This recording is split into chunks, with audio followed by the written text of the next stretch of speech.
tampering period right now. Don't want to make any moves right now. We don't want to get better. We were just on the outside of the playoffs looking in. We aren't that close, apparently. We're not making any impact moves beyond Josh Sweat. Maybe Monti Ossenfort is just bad at this. PHNX Cardinals starts now. Backup. We're just going to talk over each other all show long. It's PHNX Cardinals.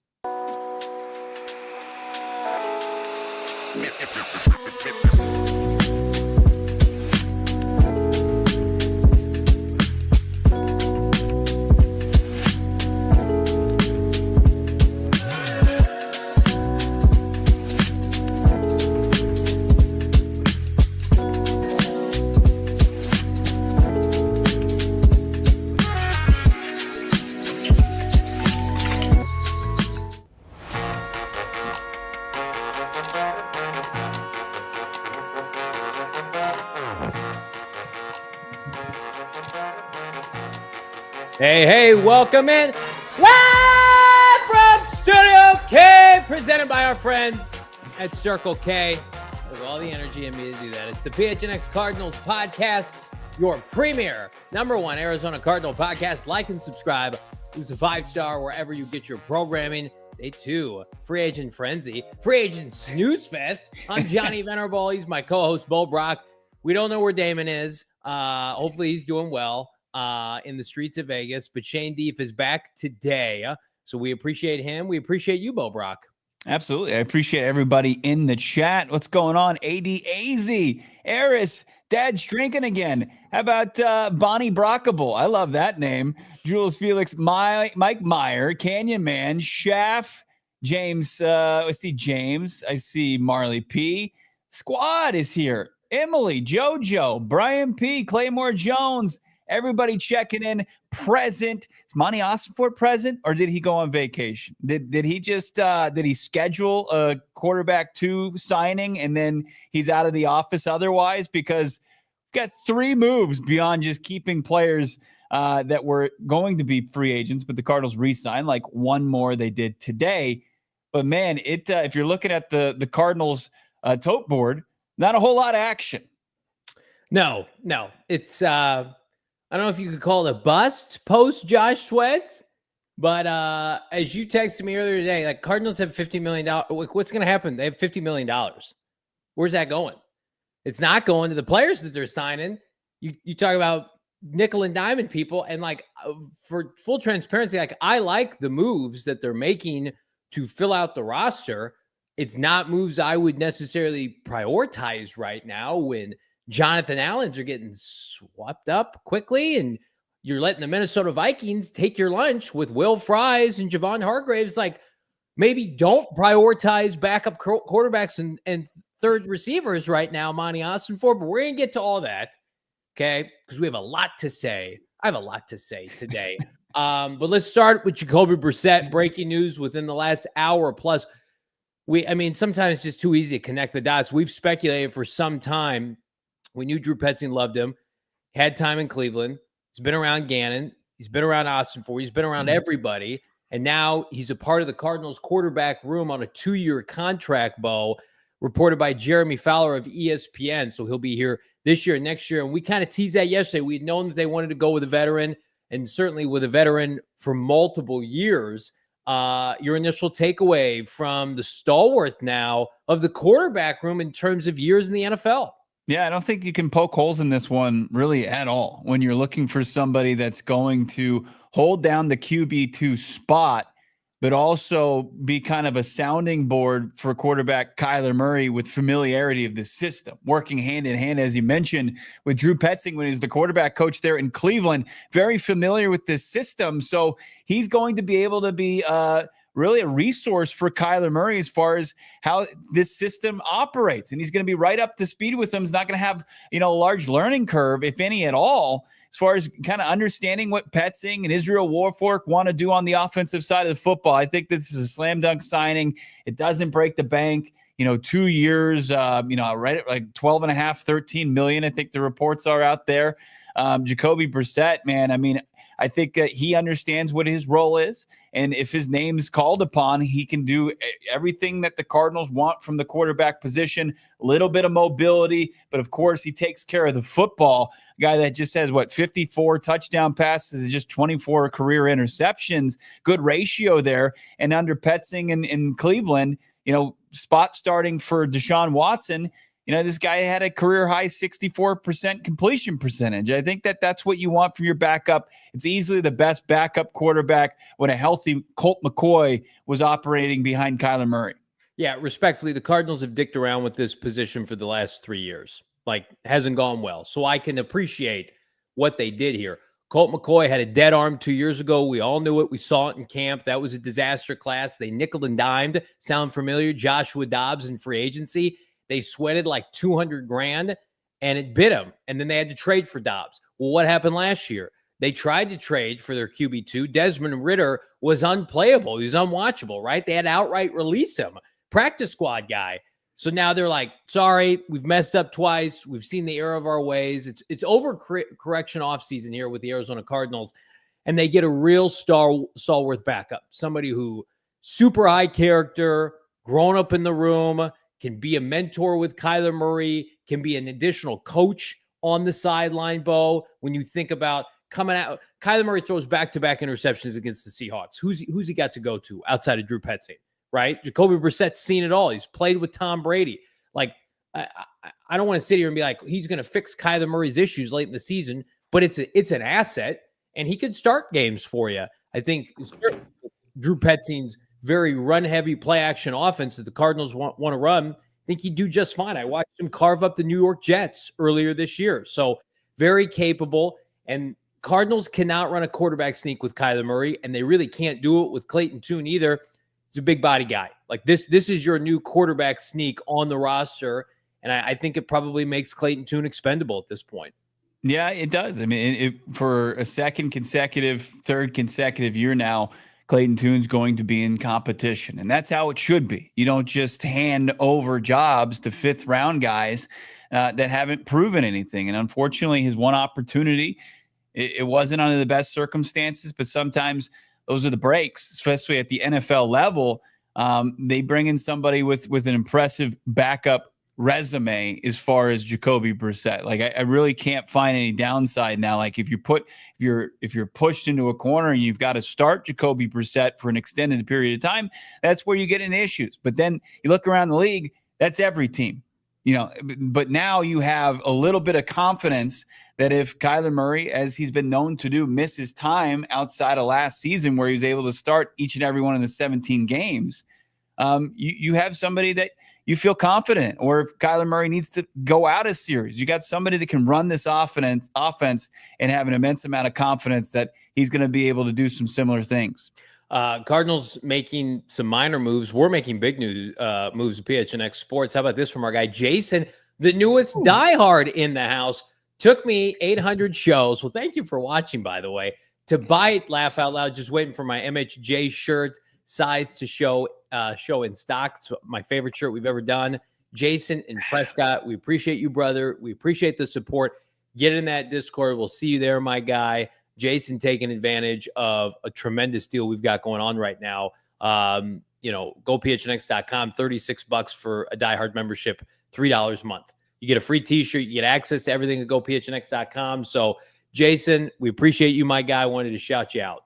Hell yeah. Love that. Love all the people that have signed up this week, taking advantage of that great deal. As you said, $36 gets you access to the exclusive member Discord, gets you access to our free agent tracker, which is live at GoPHNX.com, gets you access to Johnny's article from Saturday, which you're seeing is like a little bit of a crystal ball, where he already predicted a lot of things that have come to fruition for the Arizona Cardinals. That was free, though, because Johnny V is a man of the people. You want full access. You want Gerald Burgay's every single piece of writing he does covering the Suns, anything. It is right there right at your fingertips just by becoming a diehard. Anything we missed on Brissett? There's a segment of the fan base that a lot of people are like, QB1. Nope, that's not it. He's not quarterback one. He's a backup. He's a great backup. He's a backup that whether it's Kyler Murray this year, Kyler Murray next year, a rookie, another. Keep Jacoby Brissett in Arizona. He's a great human being. He is a perfect stalwart for this team. Again, would I prefer that it not happen on Tuesday, March 11th before, the league year begins? Sure. This is a great signing a week from now or Friday or this weekend, not day 2 of free agency. And again, maybe people think I'm nitpicking. We're going to dive into it all. But I mean, like, how many teams are actively adding like backup quarterbacks right now that, unless you're the Indianapolis Colts and you're like, shoot, we got to get competition because we don't think Anthony Richardson can play, and they're out there signing Danny Dimes. Some teams don't have any quarterbacks on their roster. So like you texted me earlier today, tongue in cheek, you were like, did Ossenfort just sit in his office today and just bang out a backup quarterback deal? I hope that's not all he did. Right. You hope that's not true. Hopefully it's been, obviously making big plans to continue to utilize this immense amount of cap space that they had. Third in effective cap space, but we haven't seen them as aggressive as you'd like them to be. I disagree, though. I mean, I think, the day where we are in the offseason because of the Danny Dimes deal, that was kind of what most teams were waiting for. And you look at who was going to be more relative to the position, highly coveted backups. That's what Jacoby Brissett's going to be. Now, like if we get into the conversation as far as the lack of aggressiveness or the risk adversity that we're facing with the Cardinals general manager, I mean, that's a different conversation. But I think this checks one of their offseason boxes in locking in Jacoby Brissett to be QB2. The Cardinals just checked another box, Brack, and we've got some breaking news here. Shana, let's see the graphic. Arizona Cardinals signed big Justice and AJ 4-year, $160 million contract. You get a package deal. AJ, of course, they're looking for that beef in the middle. PFF metrics, they love him. He's an analytic darling. And then, big Justice, developmental guy that you can bring in, good culture guy, right? Bringing the boom every single day. You're talking about a pair right now where the NFC West, the erosion is happening. You inject these two in your locker room, you immediately get better up front. You're making a mockery of this show. You've officially made a mockery of this show. And all 700 people that have tuned in, that trusted us to give them legit information. Like we're 12 minutes into this and you've made a complete mockery of what we do. People are saying that's a doom. You don't blame me, blame the general manager. Hey, good deal though. We got him on the Ossenfort special. 2 years, $5 million. How about that? You know what? You get a guy who's built like Jack Sawyer and Big Boom AJ, probably the same amount of athleticism at his age. Stop it. I think that, you get him you don't have to waste the draft capital. You just sink a pretty hefty amount of salary cap money into him, but it's pretty, I mean, I like the upside here. Yeah. There's just, you can thank producer Shane. You guys. I need some levity today or I'm going to just cry myself to sleep on air from lack of moves. Here we are with poor, sweet baby Damon Dog. Just took his first steps, just wandering the strip in Vegas, aimlessly trying to find his way home. And here we are making a joke, just a Costco family ruse of NFL free agency with the Cardinals. Okay. Do we need to put on our serious faces now? Please do. And talk about this team. Oh man, I told you I was going to be emotional today. Yeah. Brissett in the fold, the only signing today for the Arizona Cardinals. Yesterday, relatively tame outside of Josh Sweat. Where did things stand with the Arizona Cardinals? $50+ million. No Will Fries, no Hardgraves, no Jonathan Allen, maybe no Mekhi Becton. We're going to break it down here right around the corner. We got 815 people already watching. Get on over to the YouTube, drop a like because you're not going to want to miss this next segment coming up. You disgust me. I don't know if you can put prop bets on big Justice sack totals in week 1 for the Arizona Cardinals, but you do just about anything else with our friends at Bet365. Download the Bet365 app today. They've got 90 million users worldwide, 780,000 events each year. They've pioneered live in-game betting, and they've got the widest range of games and markets available for live in-game betting across, how about this, 78 sports. Right now, check them out tonight, NBA Tip-Off Tuesday. Never ordinary. See yourself on Tip-Off Tuesday. Get that qualifying offer. Bets totaling $20 or more. You're going to get up to $25 in bonus bets. Get it now. 100% parlay boost. Double your winnings. Check it out. I'm constantly getting free deals. I'm not spending it wisely, but man, Bet365, they keep hooking me up. They will do the same to you. New customers get 150 in bonus bets when you bet just $5, win or lose. Sign up again with the bonus code PHNX365. Again, $10, bet $5, 150 in bonus bets for new customers. Got to be 21 years and older, physically located in the great state of Arizona. If you or someone you know has a gambling problem, wants help, call 1-800-NEXT-STEP. Text Next Step to 53342 or visit problemgambling.az.gov, Bo, for more info. Yeah, ASU underway in the Big 12 tourney. You've got U of A in a tip in that tournament as well.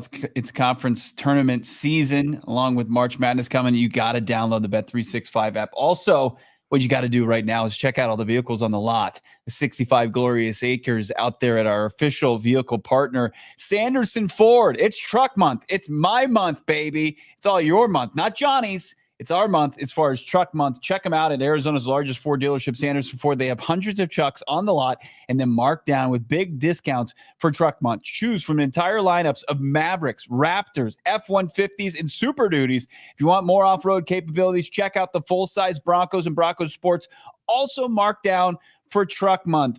Check out right now, you got save up to $11,000 on F-150s plus 1.9% financing. My goodness, what a rate. Save up to $4,500 on the Bronco Sport plus 2.9% financing, and save up to $4,000 on Ranger trucks plus 3.9% financing. 2024 models, finance offers 36 months OAC through Ford credit. Discounts include Ford rebates, Sanderson Ford discounts, plus trade assistance and Concourse cash you must qualify for. The offer expires at the end of the month, so you got some time, but don't just be spitting around like Monti Ossenfort trying to make a deal. Make your deal today with their no hassle, no nonsense, no pressure sales approach at Sanderson Ford. Drop a like on this video. Subscribe to PHNX Sports. Again, we got almost 1,000 people watching live already. We appreciate all of you. This is your number one headquarters for better or worse, the Arizona Cardinals free agency here a little over 24 hours in. Yesterday, we kicked things off. They did some internal signings. They brought back Evan Brown. They brought back Kelvin Beachum. And then they did the Josh Sweat deal. And you say, okay, now we're off and running, right? Get some quality deals. Get some guys that can beef up this front seven. Maybe get another signature guard or a top-tier corner or a wide receiver of note. The Cardinals, outside of Josh Sweat, have remained relatively tame, despite, I'm seeing a lot of this, Bo. It's like, well, you guys said they were going to spend. Every insider we talked to at the Combine and the draft said the Cardinals were going to go nuts in free agency. Matt Garafolo said it last week. A bunch of people off the record told us this was their moment, and they knew it. So, again, not over by any stretch. I would argue it's less about, well, we're only 28 hours in or whatever it is, or 30 hours in. It's more about who is available for them to pursue now. Like, Right. you used to be able to say, like, let this play out. 5 to 7 days, free agency, blah, blah. No, like, what players would you prefer they pursue now after the first 30 hours of free agency, Bo? No, that's the most puzzling part of this. It's just you see player after player come off the board, seemingly 50% of them going to the Minnesota Vikings.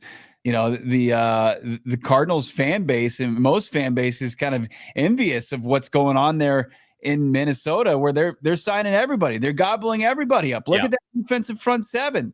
Like, you'll covet that one for sure. They added Jonathan Allen and Hargrave. By God. I mean, I know they're overpaying for him. I mean, I don't know if those contracts are going to age very well. They're also overpaying for a guard like Will Fries. But, you know, they're taking big swings at the table. And I think you just want to see something similar to that. Not exactly like that, because I think, you know, that those mortgage payments are going to hit, and they're going to hit heavily. And we'll see, you know, what defensive linemen 30 plus years old and paying them close to $20 million a year, if it's a worthy investment. Some would say probably it's a bit foolish, but you want to see, you know, where the issues are, where the weaknesses are for the Cardinals.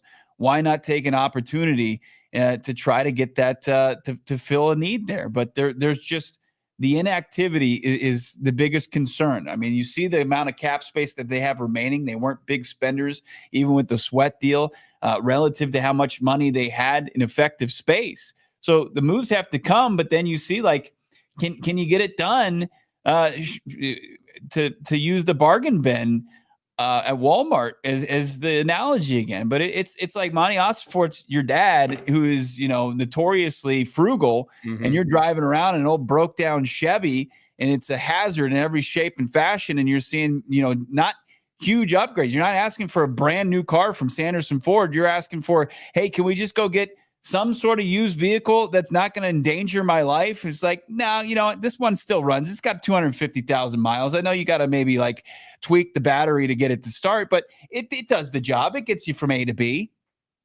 Like, how do you feel about the middle of the Cardinals defense today? Kazir White's off the team. Yeah. You got a off-ball linebacker who's a part-time player. You got Mac Wilson Sr., who missed time last year. He's a really good player. And then you don't have a nose tackle. And like somebody pointed this out earlier today, like the Carolina Panthers, when your season was on the line, beat you and put up 36 points. Chuba Hubbard did whatever he wanted to late last year. And I get it. Like, Cardinals bounced back and they played well defensive against the Rams. I'm not knocking Nick Rawls. I'm knocking the personnel. The Cardinals have a personnel epidemic defensively that I think that right now with Monti Ossenfort, we have enough data to just basically say, like, this is who he is until further notice in free agency. Like, if Josh Sweat, when you have $80 million in cap space, is going outside your comfort zone, then we know kind of the DNA of him as a GM. And while I applaud his aggressiveness in getting James Conner and Budda Baker extended, I applaud his drafting for the most part. I think last year on late on day 2 was a little bit hit or miss. He's got a lot of the good stuff that you want, right? Especially the stuff Keim didn't have. Keim was horrendous people person. Players hated him. Like, so I'm not coming on this podcast and saying, Monti Ossenfort, you're doing a terrible job as a GM. Far from it. He's doing a great job. Right now, though, he is missing the boat as what it takes to compete in the NFC West. The Seattle Seahawks won 10 games last year and swept you. And they said, you know what? Our status quo ain't going to be enough. Our offense stinks with Geno Smith. Get out.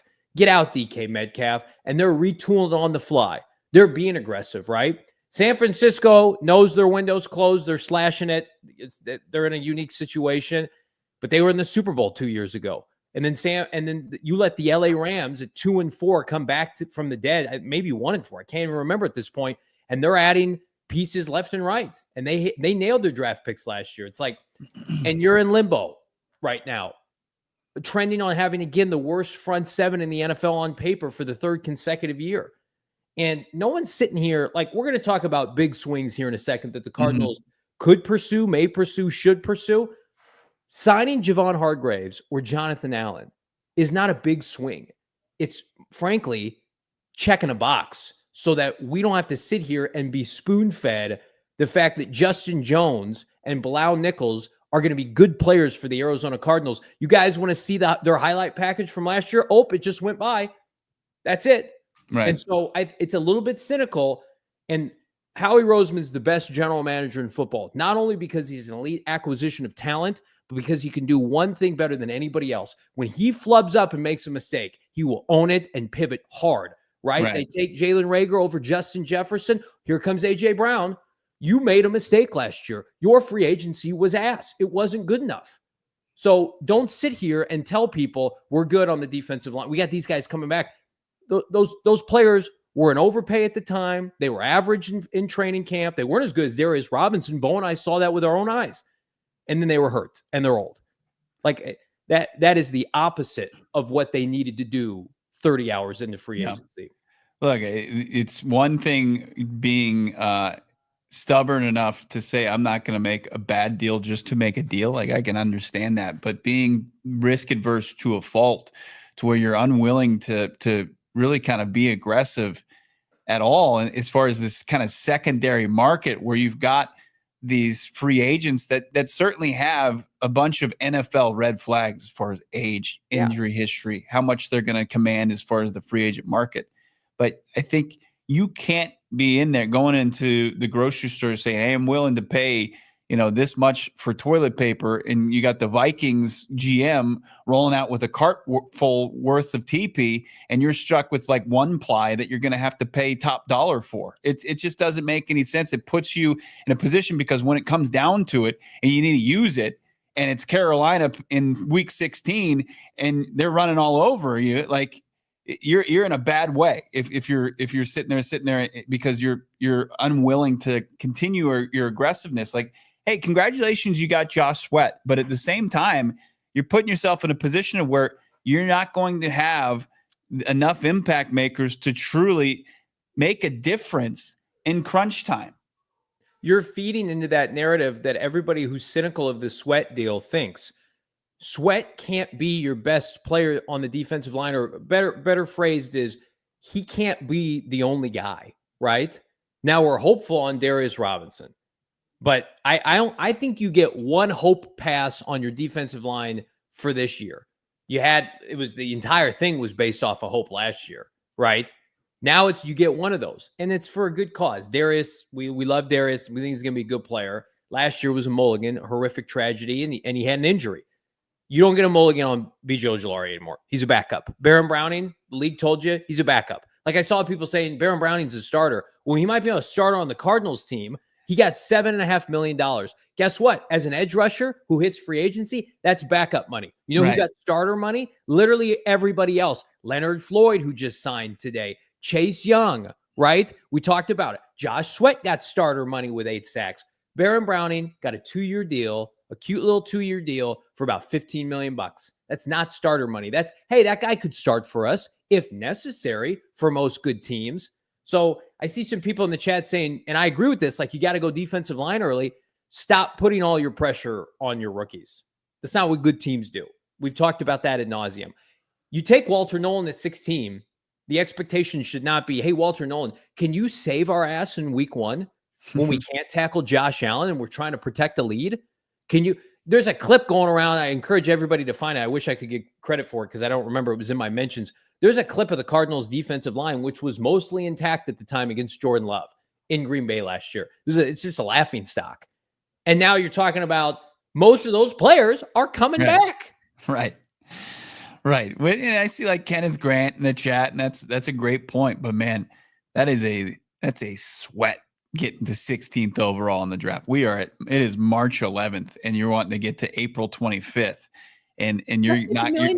You're not going to have anything there. And you've got more than enough money to make a deal, and effective money. Like, you're already counting for 16th overall, and you're at 5 other draft picks.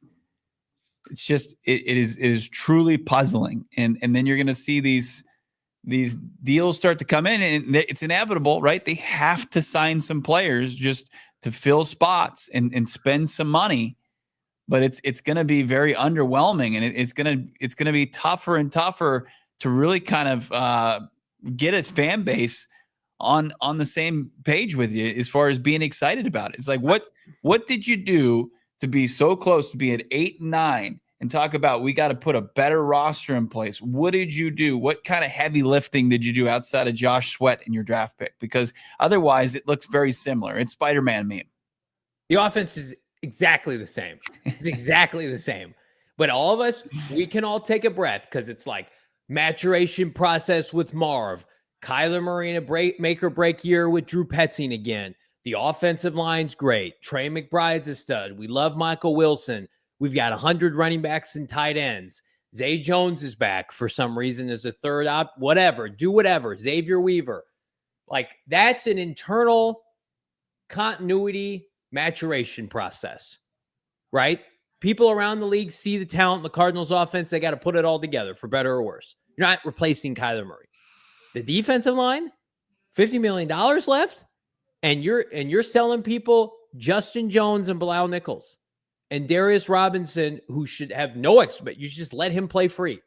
Baron Browning's a starter. Not good enough. It's not going to put you in a position to make the playoffs next year right now. Like, we talked about it all last summer. Hey, this pass rush could cost you a playoff spot. I mean, it wasn't the sole reason, but right. They were 28th in pass rush win rate after being 31st the year before. Like, I get it. I love draft picks. We're going to talk about it. We're going to do mock drafts. We were building up to this free agency period, and I'm sure there are going to be some snarks out there, some Twitter snarks that are saying, well, Johnny and Bo love the Sweat deal, and they were flying high yesterday. Now you guys are turning on Ossenfort. Well, guys, he hasn't done anything in 24 hours. I wake up, and all the top defensive linemen are you're just letting them go to Minnesota, and then they take Will Fries from you at $88 million. Go ahead and have the former 7th rounder at $88 million. That's fine. And that's an overpay. It was intriguing to see, and we can get more into that Albert Breer said the Cardinals were in on Will Fries. But can we see the Cardinals moves to date as far as this free agency goes? Here's what they've done. The big ticket signing was Josh Sweat at $76.4 million with $41 million guaranteed. And then the second move yesterday, Akeem Davis-Gaither. And my guy James Rapine, who covers the Bengals, shed some more light as far as who we're getting as far as ADG. Is he a starting caliber player in this league? He gets really kind of a drop in the salary cap bucket.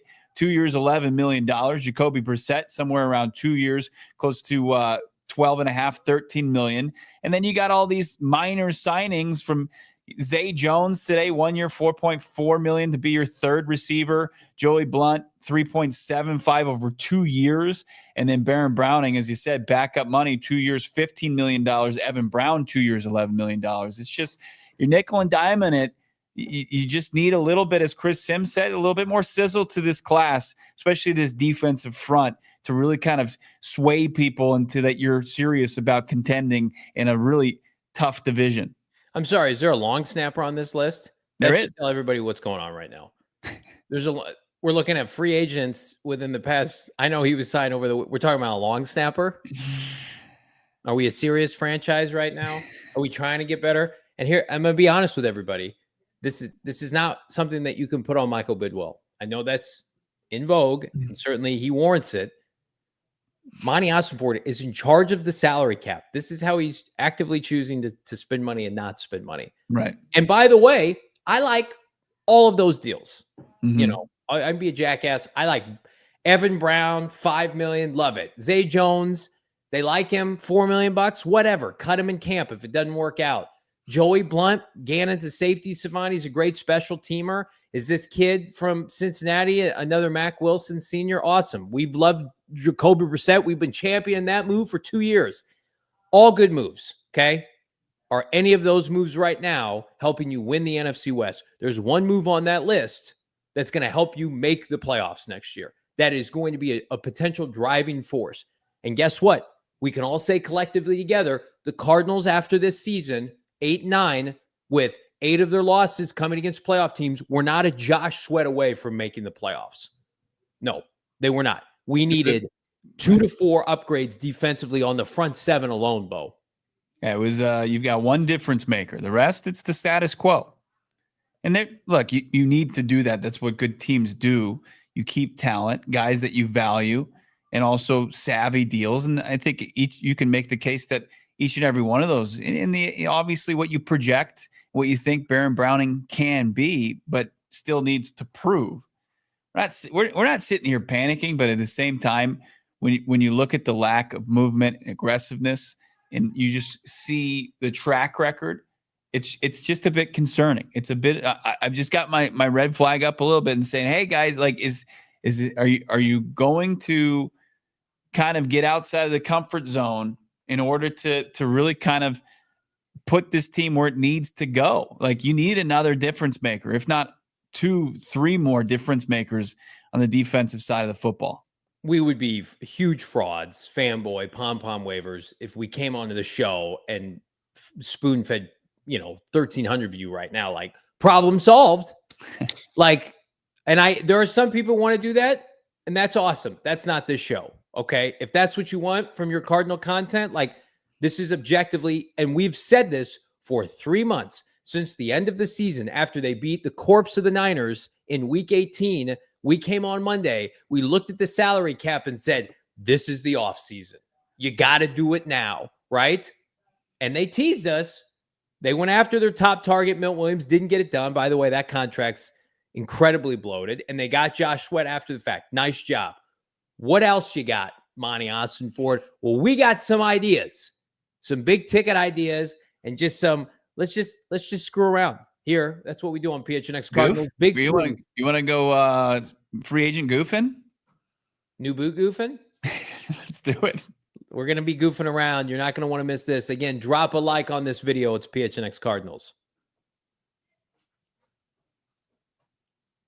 I'm going to tell you right now, I'm ready to just call Waymo to pick me up and drive me around tonight because I can't deal with this. I'm looking to disassociate from my phone, from the Twitter streets, and I'm just looking to hop in a Waymo. You're going to be like Heath Ledger as the Joker in the cop car. You just like put your head out the window. I don't want to talk to a driver. I don't want to see anybody's face. I want a fully autonomous automobile pick me up and just drive me around the greater Phoenix area. Maybe they can drive me to Glendale and I can yell at the stadium because right now, the ride-hailing service is the premier place to get picked up, okay? Right now, they've got service consisting of all-electric Jaguar I-Pace vehicles providing a consistent zero-emission experience for their riders. And you're like, well, how often do you see these vehicles? I don't know, 150,000 trips per week across San Fran, LA, and now Phoenix. Waymo, the first company to serve a fully autonomous ride with no human being behind the wheel since 2015. Waymo has 40 million miles of real-world driving experience. That's enough to drive to the moon and back 80 times. I can't get a Waymo here fast enough. You can too. Download the Waymo app and ride today. Sometimes you just don't want to talk to anybody. You don't want to look at anybody. You don't want to talk to anybody, and you just want to be by yourself, and that's the perfect chance with Waymo. Yeah, I'm getting those vibes from you.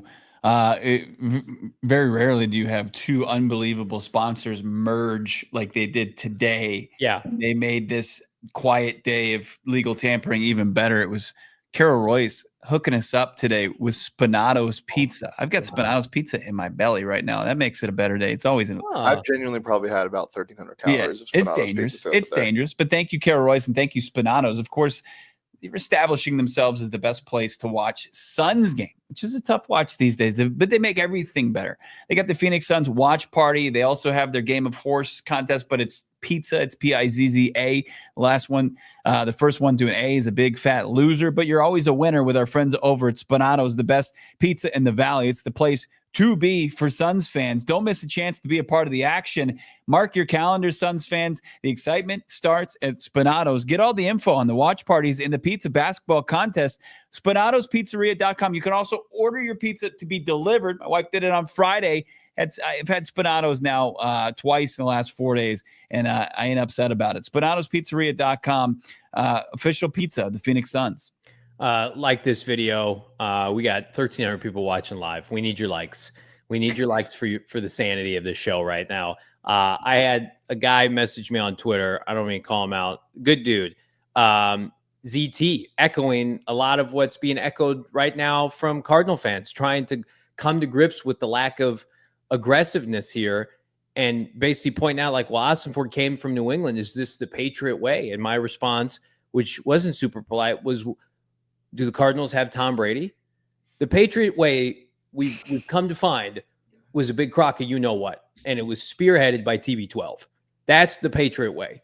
The Patriot way post-Tom Brady was everybody was fired. Josh McDaniels was proven to be a fraud, right? Patricia, fraud in with the Lions. Bill Belichick couldn't get a job. All the players got released. Tom Brady and Rob Gronkowski were the Patriot way. Okay, so if I hope to God that's not what Monti Ossenfort's doing. Well, this is what we did in New England. And I love Kyler Murray. He's not Tom Brady, right? He's not the elixir that Tom Brady was. So I think we've all kind of plugged, holes into the Patriot way. It's aged pretty well for one player, for one person. It worked in one place, right? And it had a specific coach, a specific quarterback. That's tough to replicate.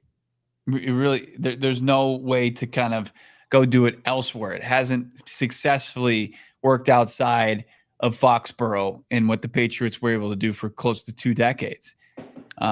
So like you look at, the Chiefs way, or look at some of the consistently successful teams here in the modern age of football. And I get what Monti Ossenfort's doing. Like I'm mostly going to be somebody that's going to lead the charge and be able to wrap my head around and be okay with how he wants the team build. But I still think that there's spots, and you can pick and choose them, where you can be aggressive. And as I see name after name go off the board, and I understand it's more than just name brand notoriety. It's about fit, and it's about who you think can contribute to your team. But I feel like by the hour, there's less and less on the board for the Cardinals to make a solid, addition to the team with the remaining cap space. It's not.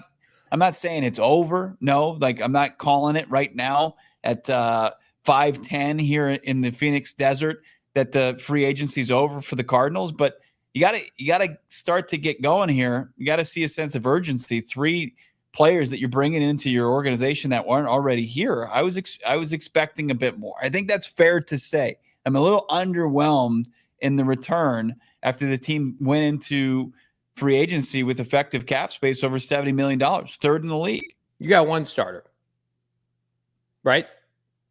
1.5. Yeah. That's like, I mean, is he as good as Kazir White right now? I don't know. I trust them with that. But the trust tree, we're in the trust tree. Sure. That only goes so far. Like, I trust you with off-ball linebackers because Nick Rallis is a future head coach.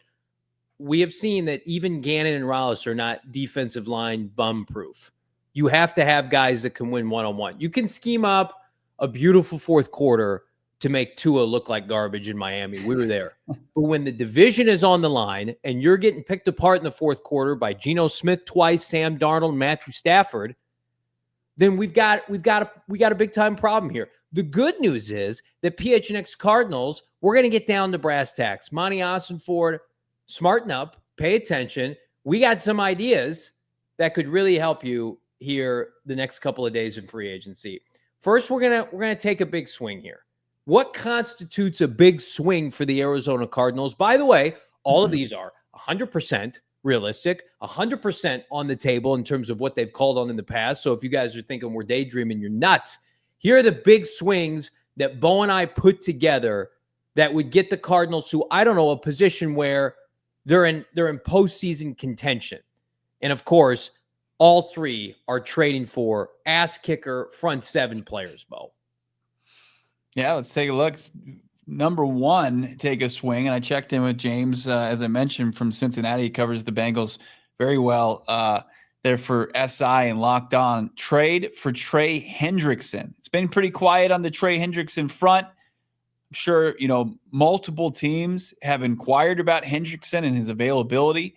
Just haven't seen much movement on there, and just haven't seen anything as far as, are the Bengals going to kind of oblige in his trade request? I know they allowed him to go out there and kind of seek teams, and I'm sure he found them, but are the Bengals willing to deal him away and find an asking price that they find suitable? So Trey Hendrickson, I think, is the most realistic of all these names, just because he's the one that's actively out there being able to communicate with other teams. How long do the Bengals just basically ignore this problem until it goes away? We've talked about it. Are the Bengals serious about this? Is Trey Hendrickson serious about this? Is Trey Hendrickson willing to sit out games for a new deal or to be traded? Again, can the Cardinals afford to play the long game with these guys? I'm sure. But don't you feel like with the Bengals, there's part of them that are not serious? Like, you've got people leaking it out well, they would take a first-round pick. Well, no one's doing that, Cincinnati. You want a second-round pick, and we're going to give this guy $35 million a year? Let's do that. I just feel like the Bengals, they're such an unserious franchise. I know people can say that about the Cardinals too, and you wouldn't be wrong in some aspects, but the Bengals, they have the cheapest owner in the NFL. They didn't have an outdoor bubble for the longest time. Right. And that's what we're talking about with this. And it takes 2 to do a deal. But they call on Trey Hendrickson. If you want Trey Hendrickson, you got to be on the phone with him every day trying to get that done. You got to be involved with his people. If you get permission, if he has a permission to seek a trade, you need to be on the phone with his agent saying, we have a deal in place that we're going to pay Trey a ton more money that you're going to. Let's hammer out the specifics of this so everybody can get taken care of, so that you can go into the draft knowing, hey, we have pick 47. Hey, right. It's a pick swap in the first round, and you know what could realistically be available to you. Are the Cardinals doing that right now? I'm not so sure, but that's a sense of urgency, man, that they don't have right now. It would add another difference maker, another guy that can win when you're on the the most pivotal part of a football game. You saw Trey Hendrickson; he was the Bengals defense, and Josh Sweat was a complementary piece of a legit defense. You add a guy that's able to kind of elevate and put Josh Sweat in more suitable in situations that are going to help him be successful, like he was in Philly. I mean that's giving him a guy to kind of feed off of. That absolutely works. But I also like the other guys you have on this list. Micah Parsons, the Dallas Cowboys, probably the most expensive player that they would cost as far as draft capital, and then also an extension, just given his age and how much Dallas should. And it's you understand how much they would value a guy like Micah Parsons to the extent where they might not relinquish him, even though Mike Garafolo told us last week that he thought it was over 50% that he gets dealt, that they move him. All these players coincide with a sense of urgency that has to be shown by the Cardinals GM. Like, no one's going to gift you a player like this. You have to recognize, and I think this is our biggest concern, Bo, that Josh Sweat is not a magic elixir that's going to fix your entire defensive line. You have to say, we're gonna create a sense of urgency within our own position group and show the rest of the NFC West we're serious about finishing the job. We were 6-4 and blew it at the end, in large part because we couldn't create turnovers and pressure opposing quarterbacks that are statues in our own division. This is what we're going to do to change that, right? Mm-hmm. And again, let's take a look at that list again as we continue to move on. I think the latter two on here are very realistic. First of all, Quinnen Williams signed an extension last year with Joe Douglas, who's no longer there. Robert Saleh, he's gone, right? Now, I'm sure Aaron Glenn loves Quinnen Williams, but does it fit their timeline right now? They're paying Justin Fields $40 million, right? Quinnen Williams is 27 years old.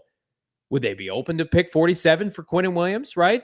Same thing with Jeffrey Simmons. You got two teams with defensive tackles on the opposite side of 25-26. Both those players are 27 years old. They got big money deals. Both those teams are awful. Both those teams are rebuilding. The Jets, for instance, have minimal draft capital because they used it to acquire, I don't know, Aaron Rodgers. Tennessee has no direction. They cut Harold Landry after their prior general manager at the trade deadline wouldn't entertain offers for him.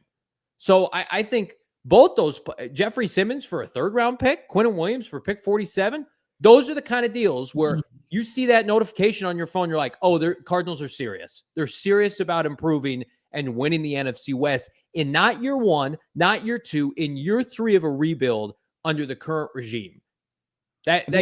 Go ahead. It would catapult them into the discussion for the NFC West, like legitimately. Yeah.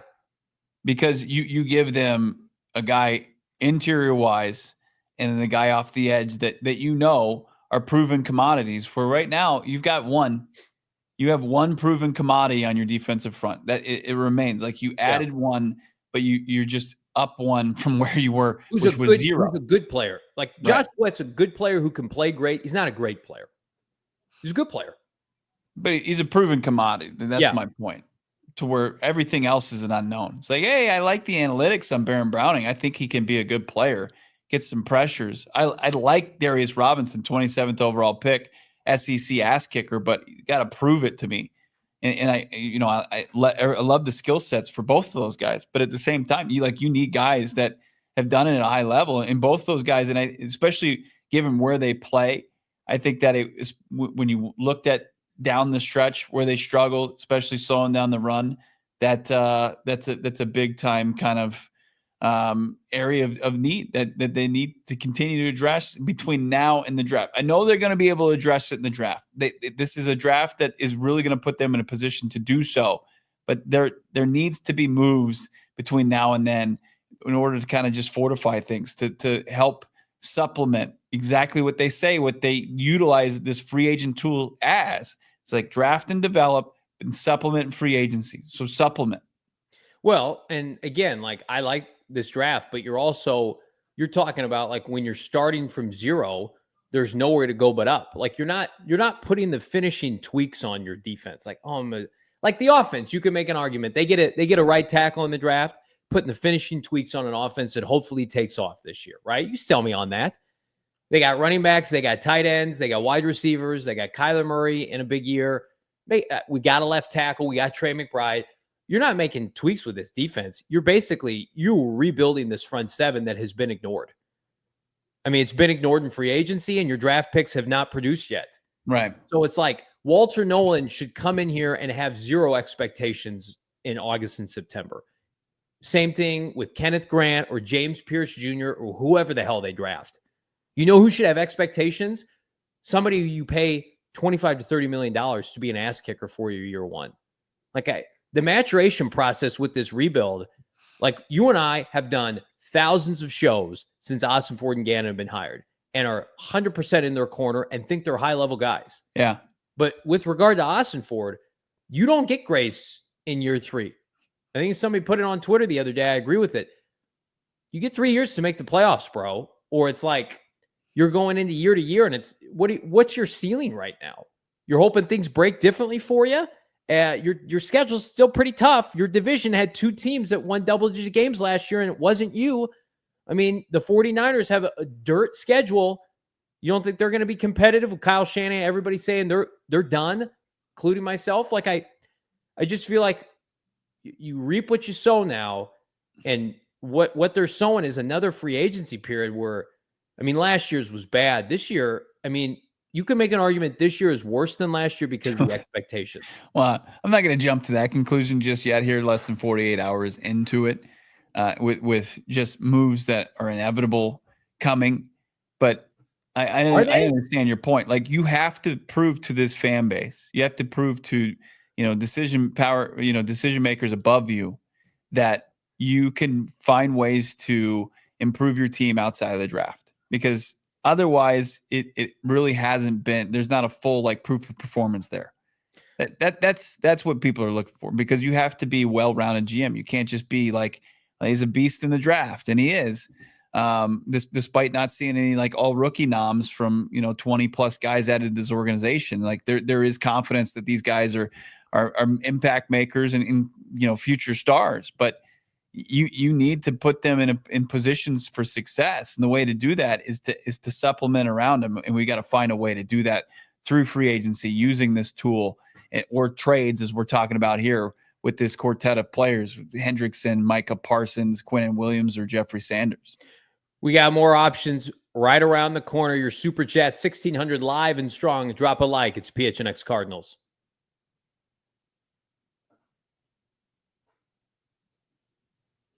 Love our guys over at Pure Edibles. Yeah, I'm up to bat, and I'm going to war for our friends over at Pure Edibles. Of course, they started up here in Flagstaff, Arizona. The Noble Herb Dispensary came down the I-17. They call Phoenix home now.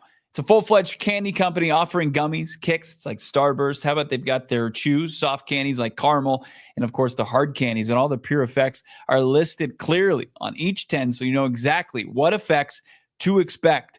They offer gummies for sleep support. Also, candies that are uplifting effects derived with the unique cannabinoids such as CBN, CBG, CBD, and marijuana derived from THC. Pure was created in Flagstaff at Noble Herb Dispensary, the home of Pure Edibles, and is made in Phoenix. As I said, Pure gummies designed to be ripped, bit in half, to dial in the exact dose, and also shareable with friends. Go find yourself Pure Edible products at over the 130 dispensaries in Arizona. Pure Edibles. Check them out today. Yeah, check out Pure Edibles. Check out our friends at Desert Financial Credit Union. They'll help you save money. They'll help you invest, take out a credit card, investment options, loans, and more. The official credit union of PHNX Cardinals, the Arizona Cardinals, and the Venerable household. I've never been happier with Desert Financial. You can too. Plus, again, if you're an Arizona sports fan, no better place to do your banking than Desert Financial Credit Union. It's the only place to show your team spirit every time you make a purchase with the exclusive debit cards branded with your favorite teams. Rep the Red Sea right now. Show your team spirit online. Open up a free checking account. Get an Arizona Cardinal Visa debit card. Go to desertfinancial.com/Cardinals to get started. Again, I mentioned it was free. Check them out now. Wherever you get your debit cards. We're fired up here. We're fired up with Desert Financial. We're fired up with all of you. As you can tell, we're passionate show. And listen, we'll give credit where credit's due, and we'll be critical when it's time to be critical. And again, it's less about because we got 1,600 strong here. The timing of the end of day 2 and more about the urgency from other teams. And I'm sorry, like, I don't buy the narrative. I get it. It's an underwhelming free agent class, I think, from a depth standpoint. But you're telling, like, the Vikings are well run. They're signing players left and right. Like, you got teams last year that have made the playoffs that are trying to get to that next level. And the Cardinals are like, well, we missed the playoffs, and all of our losses minus Carolina were against playoff teams, and a lot of them were not competitive. Boat raced against Green Bay, boat raced against Washington, and it's like, run it back minus Josh Sweat and another draft class. That, again, I'm not talking about drastic moves, but Bo, when you contextualize the fact that you have draft capital, you have money, I get certain teams not being in a position to do anything because they have no money. Like the Niners have no money. They have $77 million in dead money, right? The Cardinals, their resources are immense to get there. It felt like they were positioning themselves for this, posturing themselves for this offseason to do and be aggressive. And then you've got, Kwesi, who, like, the biggest deal I've got an issue with is if giving Will Fries a 5-year deal. 5 years. That's a crazy. But if you're giving these guys like Hargraves and Jonathan Allen, 2-year deals, I mean, that's not going to put yourself in a position to be cap strapped, for a considerable amount of years. You're not going to be you're not going to be sitting here in year 2 or year 3 and saying, well, we can't go out and make this move because we got to pay Jonathan Allen or Javon Hargrave for the next couple of years. It's like you have the ability over the next couple of seasons, because your team consists of the Kyler Murray contract, sprinkle in a Buda Baker and James Conner deal and Jonah Williams, but mostly you've just got guys that you've drafted within the last 2 to 3 seasons that are not costing you anything. Like, this is the time to spend, like, just as much as Kwesi and the Vikings are able to kind of open up the checkbook because they're working off of, they've got one contract at the quarterback position and it's a rookie deal that gives them a lot of flexibility. The Cardinals have just as much, if not more, flexibility, but they're being less flexible as far as where they're willing to go as far as some of these deals. I mean, like, do you think it's an indictment? And I wonder if he just was not prepared for the urgency of some of these teams where ex-players being cut, snatched up. Like Leonard Floyd was literally cut. It's not official until tomorrow. Atlanta's got a deal done already, right? Mm-hmm. Is Ossenfort just not tapped in with opposing agents as much as these other GMs? If not, that's a problem. It might be an indictment on him, because, again, Minnesota, guys are visiting, guys are there, guys are signing, right? There's a sense of urgency. Teams aren't waiting for you. Guess what, everybody? Aggressive wins in the NFL, just like in life in certain aspects. Ossenfort, like, you're sitting on a really not precarious position, but a fragile state right now where your team won 8 games.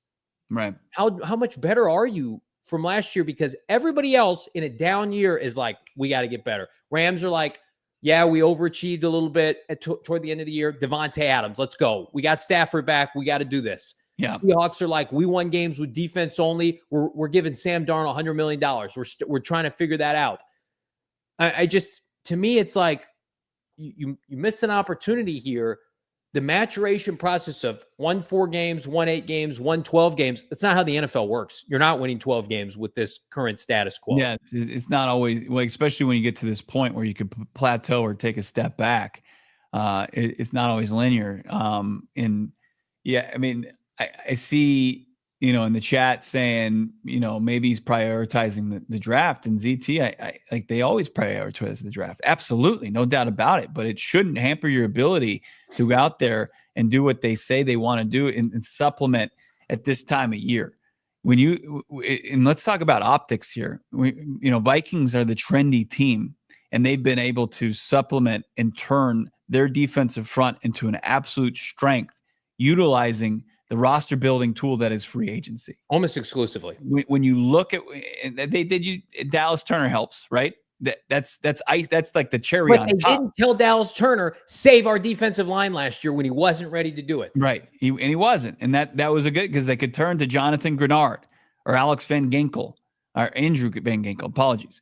And then today, Hargrave and Jonathan Allen. Like the optics of that, with especially the DC, the coaching of Brian Flores.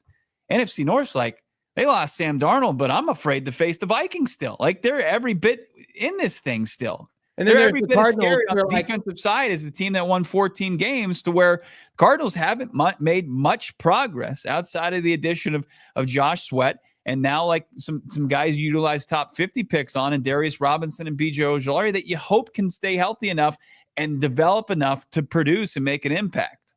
If you're watching with one of our many streaming partners, jump on over GoPHNX.com. 1,700 strong. Drop a like. We're just getting started here on the show. Yeah, perfect point, Bo. Well said by my co-host. Vikings go deep. Cardinals are like, white flag. We gotta throw a 5th-round pick when we're 6-4 as a starting outside linebacker. That's just fiscally irresponsible GMing by Ossenfort. Now he gets Josh Sweat and Baron Browning. It's just like, oh, I'm taken care of now. No, you're not. When you're starting from 0, you're not taken care of. I mean, again, do not. It's hard because Kime was so dependent on free agency, and after Bruce Arians, it was a disaster, right? But just because Kime was not good at drafting, you don't need to then overcorrect and say, well, we're never going to use free agency to help us. You had a finite window. We understood on this podcast every single day what was happening 2 years ago. DeAndre Hopkins, we thought we were going to get a pick. Nope, he was cut. No pick. Isaiah Simmons traded away for a ham sandwich. The team slashing salary, right? Rolling it over. Oh, you have a draft pick in the top 3. You could take Will Anderson Jr. Nope, trading down, getting a pick for next year, right? Playing the long game. And Cardinal fans have been more than patient, waiting for that to pay off, right? $50 million right now on unspent cap heading into this season. When you got a division that's the NFC West is not slowing down. This is a newsflash from Monti Ossenfort, who I have a lot of respect for. If you're not equipped to be aggressive in the NFC West, you shouldn't be in a GM in it. This is not rinky-dink, patty cake time in the AFC South, where you could dick around with the Jaguars and the Tennessee Titans. Sorry, these are franchises with Lombardi trophies and Super Bowl winning head coaches and Hall of Famers. Yeah. And we're sitting here and we're signing long snappers and backup quarterbacks and third wide receivers on day 2 of free agency. I love it. I love that he started that whole rant with newsflash. I always love a nice newsflash. Newsflash, hot shot. And then you drop the dicking around. Unbelievable. The NFC West, you have to grade on a curve, patty right? Cake time. No patty cake time. Not today. Not any day. We don't play patty cake here in the NFC West. This ain't the AFC South. It's like the LA Rams, who just print money at SoFi Stadium, watching the Cardinals sign Zay Jones today and Jacoby Brissett, and they're like, we're good. How about trade for an impact edge rusher so that the Vikings and Sam Darnold, who is immobile and doesn't do well with pressure, maybe apply some pressure on Sam Darnold for once. I watched that 4th quarter against the Vikings when basically your season imploded. You guys couldn't sniff Sam Darnold, and it's not on the coaching. Coaching's elite. Defensive coaching's elite on this team. We can't win on 3rd down. We're just praying to God they make a mistake. Guys are just out there. I want to praise this team and this general manager. Yeah. I'm so disappointed with what I've seen so far outside of this. Do you think that they had to make the trade today, though? Like this isn't. No, look, we're not hitting the panic button. Johnny is. Yeah, I know he went on kind of an expletive make a trade tirade, right? And accused, general manager of playing children's games while he's supposed to be like really building this roster. Cardinals are actually applying for relocation to the AFC South. I heard that. Cardinals are looking to be the 5th team in the AFC South based on the fact that they cannot get free agents 2 days into free agency. Tomorrow, I think with the league year, the moves have to be inevitable. Like they have to be. What moves though? What moves? There's plenty of. Okay. There's plenty of meat left on this free agent bone. The guy that the Browns are going to part ways with that became a casualty for Myles Garrett to sign that huge deal. Yeah. I mean, make that deal happen. That guy needs to be a Cardinal as soon as it's possible. How about this? I like Canyon Man, friend of the show. I like Johnny without the sugar, better, more rational. Yeah, you bet your ass I had cake for breakfast this morning. You bet your ass I was eating that bun cake from yesterday this morning. Yes, my wife. Things are going well for me. Things are going well. Yeah. Listen, Malik Collins, absolutely. A little San Francisco cast off. Here's what I don't want, because this is going to exist. There are going to be people out there that play the well actually and say, well, we always told you they weren't going to spend. Right. And what do we say to those people? Not today. I don't want to hear that from you. If you're conditioning this team to be comfortable not spending, then you shouldn't be covering this team. You have to hold their feet to the fire so they improve, right? If we have low self-esteem as a media market covering this franchise, and it's just like, do the bare minimum, Cardinals, and we're celebrating, and I like Jacoby Brissett. We're celebrating Jacoby Brissett on day 2 of free agency. It's like, come on now. Let's have higher. It's just about standards. What standards do we operate by? Got to get better. You can't just kind of, I mean, when you say, hey, we want to be aggressive, we'll be aggressive if the situation calls for it. I mean, you look at, and he's like, is Jonathan Allen, is Javon Hargrave, are those caliber of free agents not worthy of getting in there? I mean, I did like what I saw from Albert Breer tweeting out, and I know there is a big sect of the fan base. It's like, oh, again, bridesmaid again, where the Cardinals fell short, but they were in negotiations for Will Fries, and I'm fine with them not giving him a 5-year, $88 million deal. It's probably going to age poorly. But that they, even with the signing of Evan Brown, there was them looking at an opportunity to improve their offensive line. Well, they brought in the defensive tackle that was cut by Seattle, and he was signed by somebody else. And then they tried to sign Milton Williams, and they have not made any headway on defensive line since then. I think the biggest concern I have right now, the edge rusher group, it's not ideal, but you could go into the draft with it, right? I think the problem right now is the overconfidence in Bilal Nichols and Justin Jones.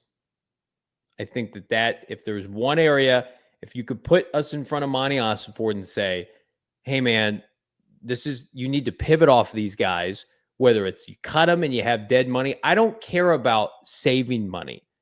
I see people like over the cap post June 1st. It doesn't help you. You bet your ass it does. You get better as a football team.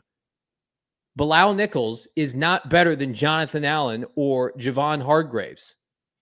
But because he's under contract and we signed him to a bad deal last year, we have to just roll into 2025 with that. Guys, we watched him play last year before he got hurt. He was not good.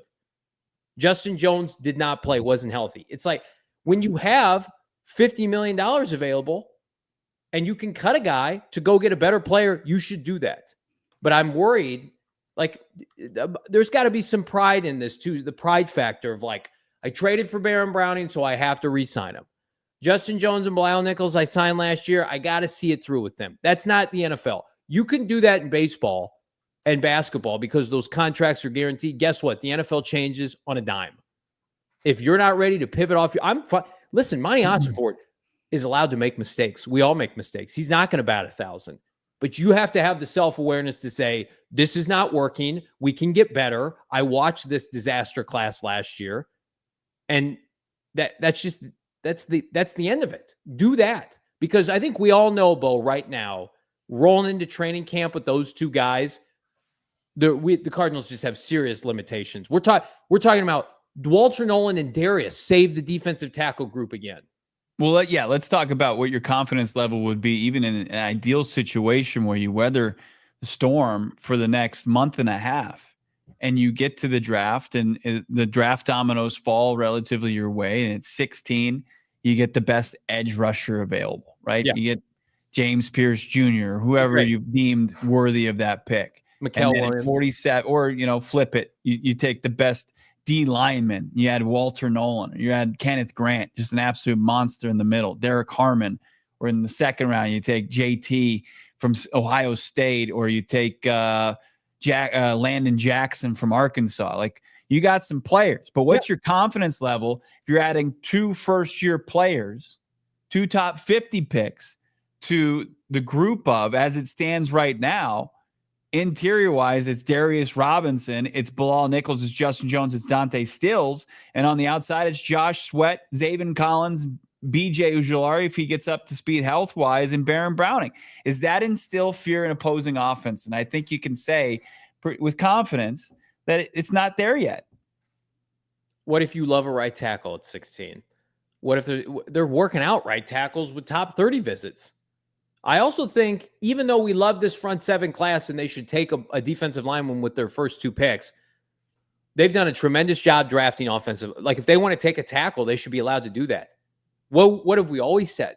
The best teams go into the draft with a ready-made 53, 11 and 11 on both sides, so that they can go BPA with a lean toward need, right? But let's say that kid from Missouri falls to 16 and you got a top 10 grade on him, but you're like, well, you know what though? Our D-line is not great, and we didn't want to sign Jonathan Allen, and we didn't want to sign Hargrave, so we're gonna overdraft somebody. You know what that does? That gets you fired. That's like taking a player from Tulsa, 16th overall, or a tweener linebacker in the top 10 instead of going best player available, instead of taking a tackle like Tristan Wirfs once upon a time. I mean, I get these are good guys, right? They deserve to be on NFL rosters. No, I'm being serious right now. Okay. But like, your time to have a roster made up of overachievers and tryhards, get you to that next level. Guess what? You got there. You basically win 500 last year. You win 500 in the NFC West. This offseason is supposed to be about what 3 to 4 players can we acquire that are going to help us go from 8 wins to 11 wins. And you got 1. And multiple other players that you could have afforded that could help you do that are unavailable now. And don't tell me, and I don't think anybody, we got 1,900 people live, would say this. Don't tell me, well, Ossenfort knows better. He knows. We have a resume now where his free agencies have not been good. It's not He's hit on some guys. Size. Yeah, it's not a sample size any longer. No. I mean, I know, and I understand you have to put in the context different assignments year in, year out, right? Yeah. Tear it down, rebuilding, emphasize the draft. Don't create any kind of roadblocks for guys who want to draft and develop. But now it seemed like the table was set to really kind of fill those empty chairs with guys that make impacts at where you didn't have them the previous season. Now, as far as like options going into tomorrow, you got some. You guys are crushing them. I mean, like, I see Dalvin Tomlinson from Cleveland and Malik Collins. Like, I mean, you could bring back Roy Lopez if you want. No. But look, I understand. You're looking for upgrades because they were in on Will Fries. Will they continue to monitor the guard market? You look at this, like the next tier. Is it Mekhi Becton? He certainly has some red flags, but he's going into his prime. He's a Super Bowl champion. He was able to resurrect his career after being a first-round bust with the Jets, and success with the Eagles. Yeah. And you've got some other guys that are kind of risky, like Brennan Scherf. He's 33. You've got the other Tevin Jenkins, who's oft injured, good when healthy, but not healthy enough. So like there's some spots you still need to get a defensive back. When the new league year hits and the confetti's raining down and you're celebrating and you're kissing your significant other as you do there to celebrate the new NFL league year being upon us, are the Cardinals going to be aggressive? Is the new year, new them is that when the aggressiveness comes? Just because they're active doesn't mean they were active. Does that make sense? Like, hey, we signed some guys. Let's take a look at some do something signs that they could make tomorrow. Shano, let's cue it up. Yeah, this is who we're poking the Cardinals with a stick in this. Do something, anything. Yeah. Dalvin Tomlinson, is one of the best pass rushing nose tackles in the NFL. I know we got a Vikings fan in the chat talking about he was slow a couple years ago. Listen, I don't think the Minnesota Vikings fan base is grinding the tape on the Cardinals defensive line if you want to see slow. Dalvin Tomlinson would be an upgrade for the Arizona Cardinals. So former second-round pick, first-round pick or second-round pick? I think he was the first-round pick of the Giants. He's had a nice career and was made basically expendable because the Browns basically gave $40 million in the keys to their franchise to Myles Garrett. So they couldn't afford him. They're cutting cap. They're paying Deshaun Watson. He is like, I know people are like, wait till tomorrow he gets cut. Other teams aren't waiting until players get cut. Other players are getting deals done. Why isn't Dalvin Tomlinson on a flight to Phoenix Sky Harbor right now? That's what I want to know. Then you've got Dante Fowler Jr., who he is a rotational defensive lineman, but he had 10 sacks last year. Right. People are like, he's hit or miss against the run. Well, the Cardinals have nobody right now outside of Sweat that can get you pressure off the edge on third down. Give him a 2-year deal. Give him a 1-year deal. Come in and be a Jonathan Abraham at 32 years old, pass rush specialist for this team. Play Zaven and Baron Browning on early downs. Let Dante Fowler Jr. rush the passer 10.5 sacks, Bo. Yeah, he's your guy that's going to come in and throw heat, right? He's you know what you're going to get. He's sure you got your turn signal on as far as what you're trying to do defensively, and ensure maybe opposing offenses can kind of keep you off guard or catch you off guard. But you know, he gives you something I think that you don't have much upside of, even with the addition of Sweat. Now, Sweat gave you more of the ability to get after the passer, but this is a guy that had more sacks than Sweat. And sure, he might be a one-trick pony, but he's somebody that you don't have in your repertoire. So, and then the other two guys on this, I liked, with in regards to the trenches. Yeah, I mean, this is we're having a defensive line conversation because I think while Mekhi Becton, with the way he played this year, is an upgrade over Evan Brown or Isaiah Adams, like there's a path to win offensively with those guys up front. You and I seriously question the path to win defensively right now. Let's jump into these super chats. You guys have been patient. We appreciate you. We almost got 2,000 people watching live here. If you're fired up like we are, hit that like button. We got 18. We're starting with that guy, Angelo. $10. Love the show, boys. I listen every day on Spotify at work. We appreciate you, Angelo, my brother.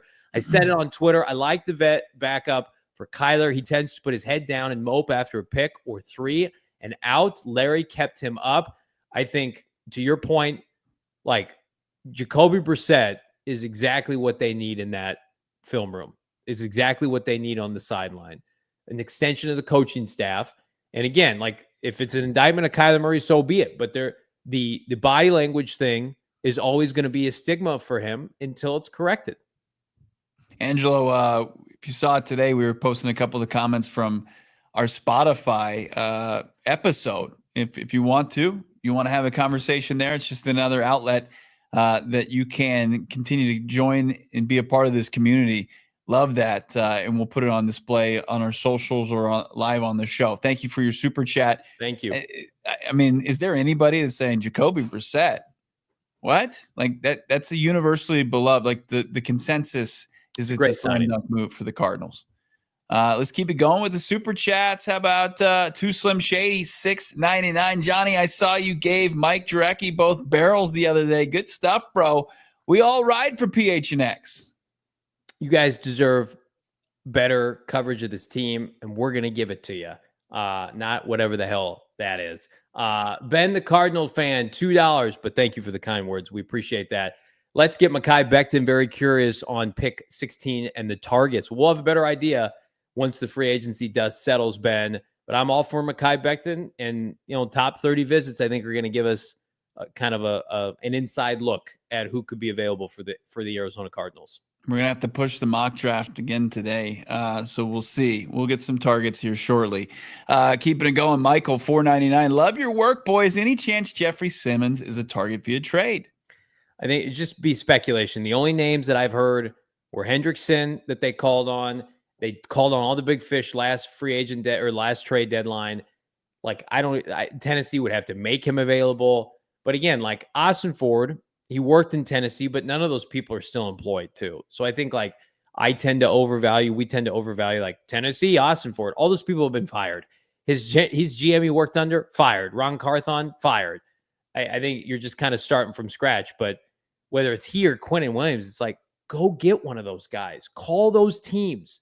Say, hey, this doesn't fit your timeline. Hey, Tennessee, you have the number 1 pick in the draft. By the time you're good, is Jeffrey Simmons going to be good? I bet he needs another deal. Are you going to pay him? Quinnen Williams. Like, does that make sense for you guys? I just feel like those are the kind of moves that good teams make. And it was the best thing Keim did. Those were the best kind of moves that Keim made. Red Sea, $5, Bo. Any chance they're trying to roll over as much cap as possible into next year to give Trey McBride after being outbid for top free agent targets? No, I don't think that's the play. I think it's more of Monti Ossenfort not seeing a deal that he views as something he's willing to go outside of his comfort zone for, or just break the bank in what he has allocated or what he views a player's worth is. I'm not so much just like with an eye on the future. I mean, there's a sense of, are we going to make a deal that could age poorly? That's something he's more kind of keeping in mind instead of, hey, we can roll this over. They've been rolling over quite a bit of cap the last 2 seasons. It's within a 4-year period. You have to check in at about 89-90% of the cap floor before you get into a little bit of hot water with the NFL. So I don't think that's something that they're trying to do. Randy, $5. BJ in 78 for Hendrickson. How do we feel about that instead of 47? I like it. I say this as nicely as I can. BJ Ojulari has 0 value right now. He's got no NFL resume. Sorry. It's been hurt 2 years in a row. I think any pick is any player like that is just a throw-in, right? He'd have to pass physical.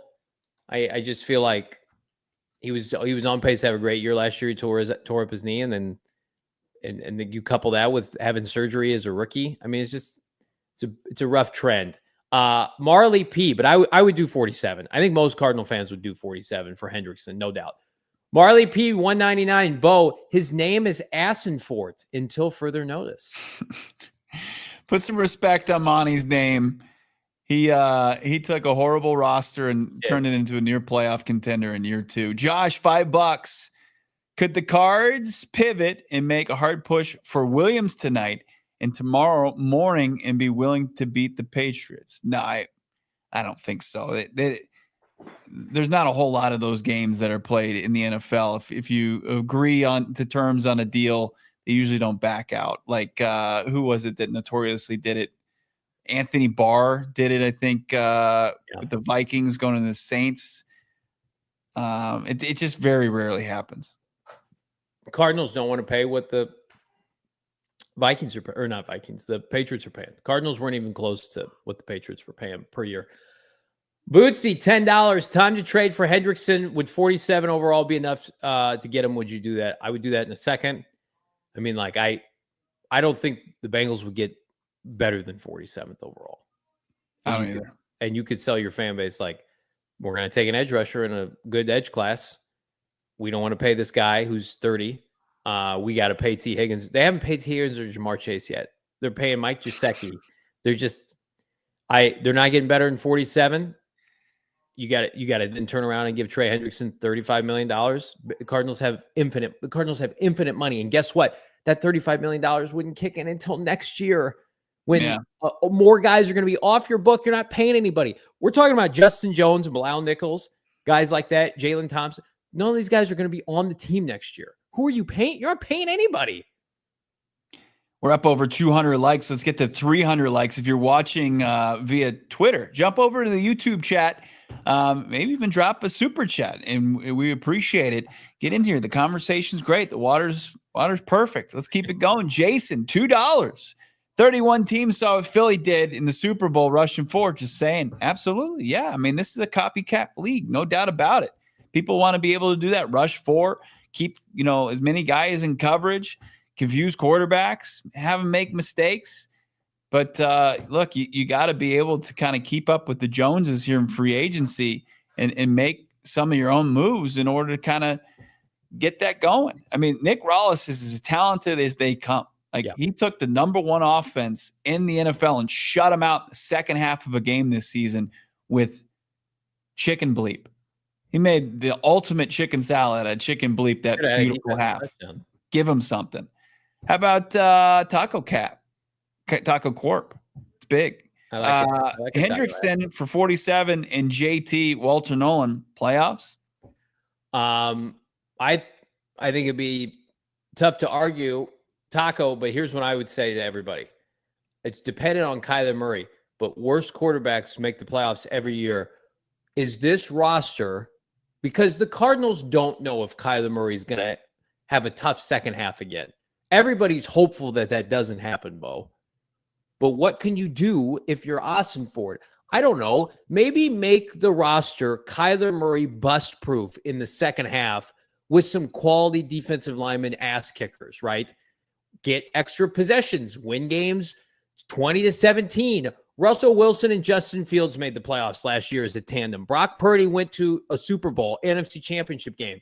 Like, load up your roster, help him, right? And then if he doesn't, do the Seahawks then next year if it's not up to your liking. Gage, $4.99. Gage Athletics. There are no free agents that will significantly improve our record. We need playmakers. You know who would help, though? Micah Parsons. I'm with you, Gage. I feel like at this point, outside of a couple tweaks that they could do tomorrow, you're at the point now where you get trade draft capital. I feel like that, and I got to see Ossenfort do that. I know they're open to it. They've offered picks for players before. They haven't finished the deal because the opposing team didn't want it. But Jason, I disagree. I think that there's floor raising talent remaining in the free agent market. But do they think Dalvin Tomlinson is better than Justin Jones? I mean, I think it's just a different. They need a nose. They need they need some beef, man. Like they got nothing. Yeah, I mean, they've got a couple of guys that like Bilal Nichols and Justin Jones, and they can play a little bit at the nose, but not consistently. I think they need that. Jason, $2. They better be trading for Dallas or since the edge and draft D lineman. I see Chase in the chat saying I said that they were all in for trading for Trey Hendrickson. No, they called on Trey Hendrickson before you reported that started.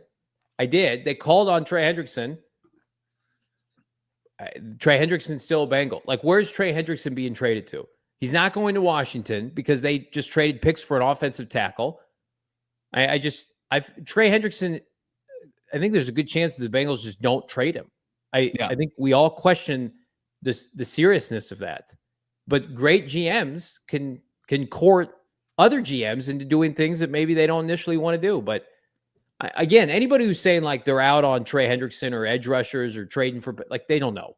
The Cardinals could go any different directions, but we got to see it from Ossenfort. I get being skeptical. Terrence Tidbits, $4.99. We got over 2,000 watching live. If Dallas signs Micah to a deal, they have almost 1/2 salary cap tied to 3 players. Micah for 2 first-rounders as a 24-year-old is a steal. He's 26, but I agree with you. 16 in year one next year and give him $40 million. Thank you. Let's go to this one. It's a very generous $19.99 super chat. Yeah, look at that. Frandy Pena. Hopefully tomorrow we'll make some of more moves to upgrade the positions you're talking about. Appreciate the show. You guys entertain me every day. Thank you, Frandy. We appreciate you. That's so generous. And again, like, I don't want to come on here. Bo doesn't want to come on here and be negative.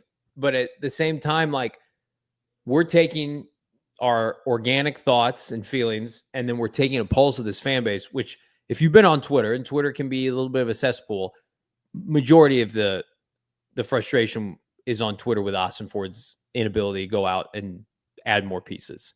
Like that, I think a very small percentage of people are like, this is going great. I love all these moves. Like, yeah, these moves are good in context with maybe bigger moves. But I think the overwhelming consensus, Bo, is how you opened up the show. It has been underwhelming thus far. Keep it going here. Is this AZ 6285? $5. Great profile pick. It's of our Bird Gang Till We Die t-shirt. It's in the locker right now. Of the remaining defensive ends and D linemen, which would you want? Judon, Lawrence, Azeez Ojulari, Smith. Is it Zadarius Smith? Yeah. Defensive lineman. You got Collins, Jones, Tomlinson. Love you guys. Long list of guys. That's what I'm saying. There's still guys that are going to raise the talent floor for the Cardinals. People like that Detroit defensive tackle. I haven't heard the Cardinals being connected to him. Listen, the Lions need D linemen. Why aren't the Lions signing him? And people push back. I said he wasn't a great pass rusher. He's not. He's pretty average. He did not grade out well last year as a pass rusher outside of 5 games. Most of the games, I mean, did you guys watch the Lions defensive? He was like the only healthy guy. I don't know. I feel like I would be fired up if they signed a player who could rush the passer and had a resume with robust statistical numbers like sacks and TFLs. They got enough guys who you can be like, oh, look at their pressure rate. Well, Baron Browning is an analytical darling and could not sniff a quarterback when it mattered at the end of last year. Like it's the Manalytics thing, man. You got to be able to do both. Brian P, love it. Loyal viewer of the show. Thank you so much for Brian. I see you here. I see you in the Discord. I see you on the Twitter streets. Is there an issue that Monti won't pay up, or do players not want to play for AZ? Seems like Monti is getting bodied in free agency. What do you think? No, I think that there's just a reluctance to make what he views as a bad deal. Yeah. I don't think that there has to be appeal, though, from defensive front 7 players to play for Brian Flores. Saw what that defense did last year and what they already had in place and what they could be They're part of. a great franchise. It is. It was with them having the cap wherewithal to make those deals happen, good on them. And I know that's tough to deal with, but at some point, you have to be able to win those negotiation battles. Keep it going. Okay. Is this Gannonite? Yeah. No, Amadeus. Sorry, Amadeus. 199. Do you guys think the Cards will make one big splash? Yeah. I so much confidence. $50 million. Yeah. You can't sign 10 Zay Joneses. It's not allowed. You gotta actually spend money. Like here, real quick. I know we're over. I'm looking at over the cap right now. The top 10 players paid by the Cardinals. It doesn't include Josh Sweat yet, and Trey McBride's going to get extended. It's got Blau Nichols, Justin Jones, Sean Murphy-Bunting, Jonah Williams, who we don't know if he's healthy, Jalen Thompson in the contract year, and then Marvin and Paris are on it as rookies. Like, just where outside of now Josh Sweat, like, where is the guy on the roster with the Cardinals? Like, yeah, we're paying him big money, but he's a stud, man. Mm-hmm. Who is that? You can't even say that about Kyler Murray anymore. Like, you get one player on the roster where you're like $30 million though, but 15 sacks. You're doing a lot of this right now. Like, please be good, Blau Nichols. Please, when you've got a resume of not being good. Cruz 199. A big move isn't coming. Don't be shocked. Okay, well, there it is. Should have asked Cruz. That was he had the easy answer, simple Cruz answer for you. Is it coming? No, it's not coming. Prepare yourself. Do you feel like with Ossenfort in particular that he just doesn't have a good feel for free agency? Like if this continues to have this kind of trajectory, if we're sitting here a week from now, yeah, and they sign a middling corner, right? Yeah, and that's about it, middling corner, because they're going to sign a veteran corner. Yeah. Are you ready to just put the stamp on like Ossenfort free agency is just not a good match? It's a bad match. Yeah. It's 35 degrees out and he refuses to turn on the heater. Ooh. or it's 110 here and won't go below 80 degrees in your house. And you're like, well, this is where the thermostat is. It's just, I'm not saying he's a bad general manager, but is he just not? It's like we opened the show. When will you get to a point where you can say definitively Monti Ossenfort is not built for free agency? I mean, this was the offseason, I think, to change that narrative or prove him wrong. I mean, the Josh Sweat helps. He gave his first 4-year deal. He he approached $20 million. It seems like he found the sweet spot there. But can't just have that one off. I think you have to continue to grow your track record. And, it's going to help. Like he can check a lot of boxes as far as what he's done in the draft, what he's done to keep productive players in the building, what he's going to do by giving Trey McBride the biggest tight end extension in NFL history. But, if you fall short as far as being able to supplement in free agency, I think that's just got to be a part of the gig where you got to be able to find more than one an off season, because that's about where we're at, right? I mean, like the first off season he found Kazir White and he found Yelder Froholt, and they were great.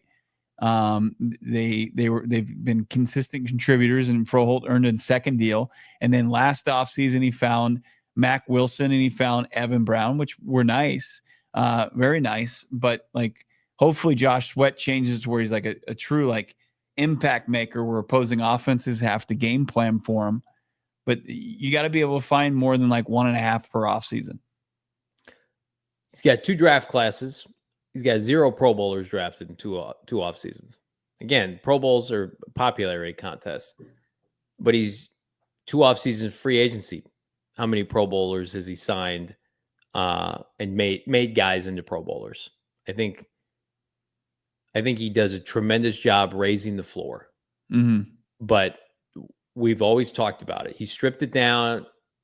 He's got an elite coaching staff, in my opinion, led by JG, that the Cardinals with Gannon, like of Venerable, are always going to be competitive. I think their floor is very high. I think every year with Gannon, you're getting 7 wins. But how do you get to 11, 12, 13 wins? I think Ossenfort is still finding that out. Got to hit some home runs, man. Yeah.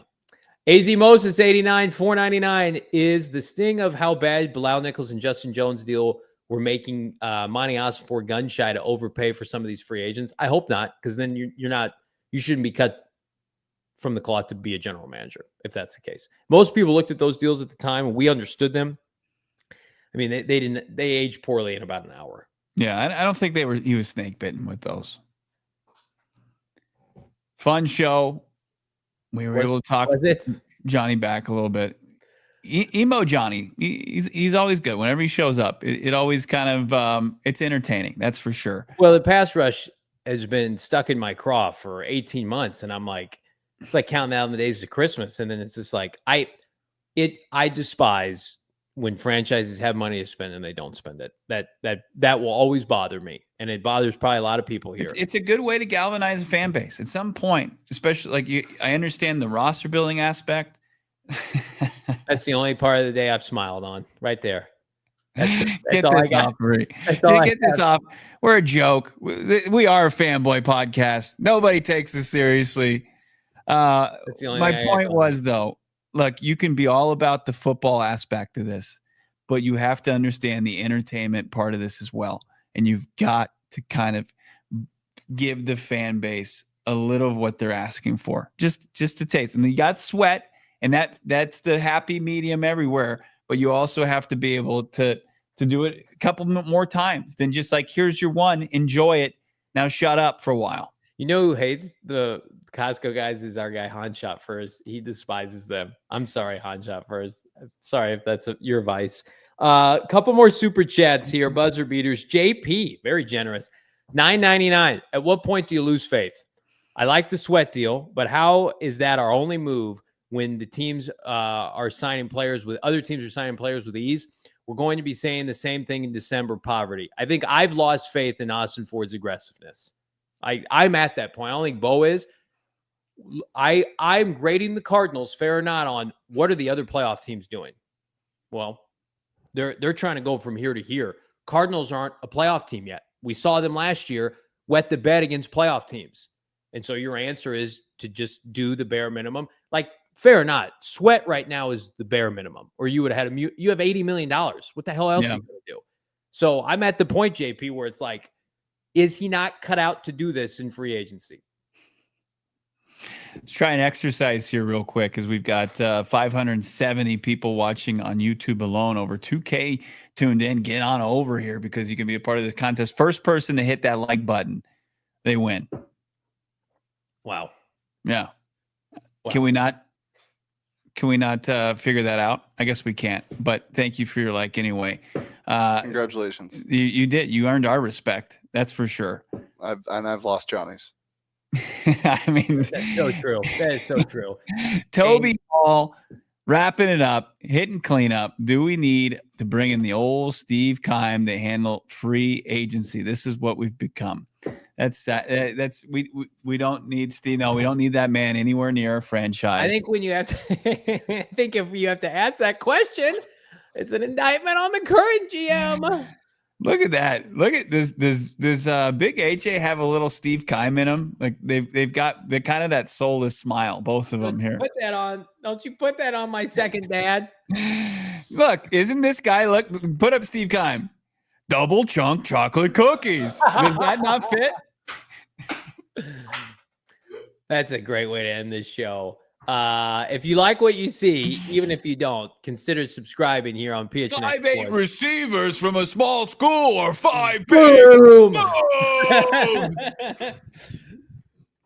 SEC, no thanks. UMass, boom. Like this video, subscribe to PHNX Sports. Pending any breaking news. I'm Johnny. He's Bo. He's Shane Diefenbach. We're back on Wednesday. Love you, everybody. We all silly like the mayor.